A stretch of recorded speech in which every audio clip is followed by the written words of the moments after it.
Y bien, ya estamos conectados en este momento con el Ministerio de Salud, con los trabajadores administrativos. Hay una conferencia de prensa, a ver, escuchemos. Y esta buena predisposición de arribar a estos acuerdos que el día de hoy estamos efectuando.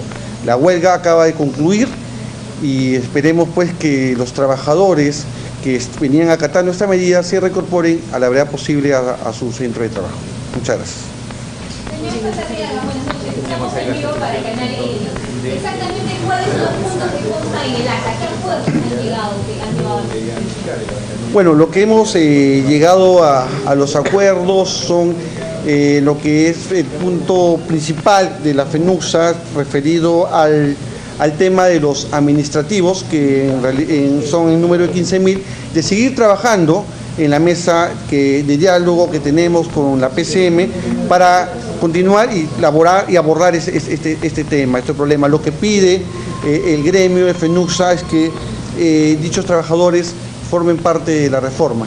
Entonces, en ese punto estamos en condiciones de seguir trabajando tal situación. Luego, el tema de la nueva escala remunerativa y sobre todo lo que es un anhelo de años referido a la... Y bien, bueno, se llegó a un acuerdo, felizmente se ha levantado esa huelga, aparentemente no queda claro si es que van a ingresar al régimen de salud o a las leyes de servicios civiles. En realidad no tiene sentido que entren al régimen de salud, es como a la carrera de salud, es como si a los trabajadores administrativos de educación pudieran ingresar a la carrera magisterial, no tiene ninguna lógica. Pero en fin, no sigamos con eso. Estamos ahora con Alfonso Tolmos, ¿no es cierto?, del MIDIS. Bueno, rápidamente, queda poquísimo tiempo, pero hubo un informe el día domingo en Portafolio del Comercio que señalaba, no sé si tenemos ahí los gráficos, que los departamentos en los que había más desnutrición infantil, había menos gasto per cápita en lucha contra la desnutrición infantil. Ahí tenemos, por ejemplo... Sí, ahí, Jaime... No, pero estos son los que tienen más. El otro cuadro, por favor. Sí. Si quieres, mientras van pasando los números... Ahí está Huancavelica, que tiene un 50% de desnutrición. El per cápita es solamente de 5.000 soles. Y digamos... Sí, Jaime, déjame explicarte ahí. Una precisión, ¿ya? Cuando uno divide el gasto per cápita, cuando uno quiere hacer esa división, uno agarra todo el gasto y lo divides entre toda la población que atiende ese gasto. Ese gasto per cápita de DCI no solamente atiende a los que tienen desnutrición crónica, sino también a los que no tienen. Entonces, hay que corregir ese denominador, que es el que han usado ahí, para decir que cuando uno divide el presupuesto ya entre la población de menos de 5 años, que es la que es atendida preventivamente para combatir la desnutrición crónica infantil, toda la población de menores de 5 años, así es, entonces ahí sí vamos a tener unos indicadores que básicamente, por ejemplo, te dicen que 10 regiones del país están por encima o igual que el promedio nacional, las 10 regiones con mayor DCI en cuanto al presupuesto. Pero no entiendo, debería ser, digamos, ellos están calculando cómo entonces, ¿qué es lo que están...? Están usando un numerador demasiado pequeño, o sea, el gasto presupuestal entonces el gasto debería salir mayor. No, el gasto que están usando está correcto, pero el denominador solamente está incluyendo a los que tienen desnutrición crónica infantil, pero hay que sumar a eso a los que no tienen, porque lo que necesita justamente es que ninguno de esos niños puedan llegar a tener este problema. Cuando sube el denominador de la división, obviamente los números cambian, ¿no? Discrepo por completo. Obviamente es mucho más lógico es usar como denominador el dato de los que tienen desnutrición infantil. Te explico por qué no, Jaime. Si el presupuesto que está usándose en ese artículo tiene que ver con el PAN, tiene que ver, que es preventivo, con salud materno-neonatal, que es un programa presupuestal también, tiene que ver con agua y saneamiento, que eso se lo ponemos a todos. Entonces, no está bien dividirlo solo entre la población de DCI porque todos los niños tienen que recibir ese tipo de prevención.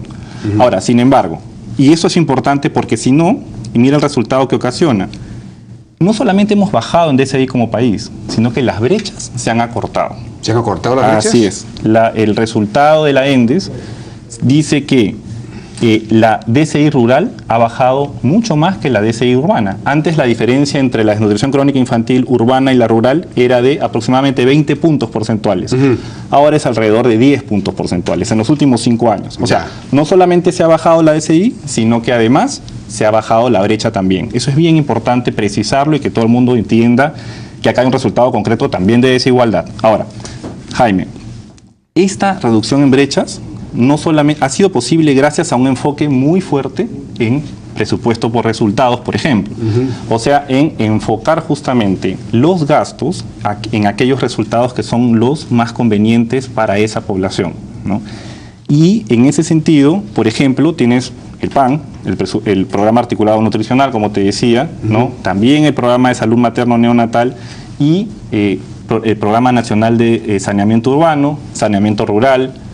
Juntos y Cunamás, en lo que respecta a esa población, también contribuyen. En el ámbito Juntos bajó 8 puntos la desnutrición crónica infantil solamente en el último año. Entonces, si hay un esfuerzo importante, sí se está avanzando en disminuir la desigualdad. Por supuesto que hay mucho más camino por recorrer y en eso estamos todos de acuerdo. Pero un mensaje importante que quería decirte, Jaime: el Perú está avanzando en desnutrición crónica, también en el cierre de brechas de desnutrición crónica.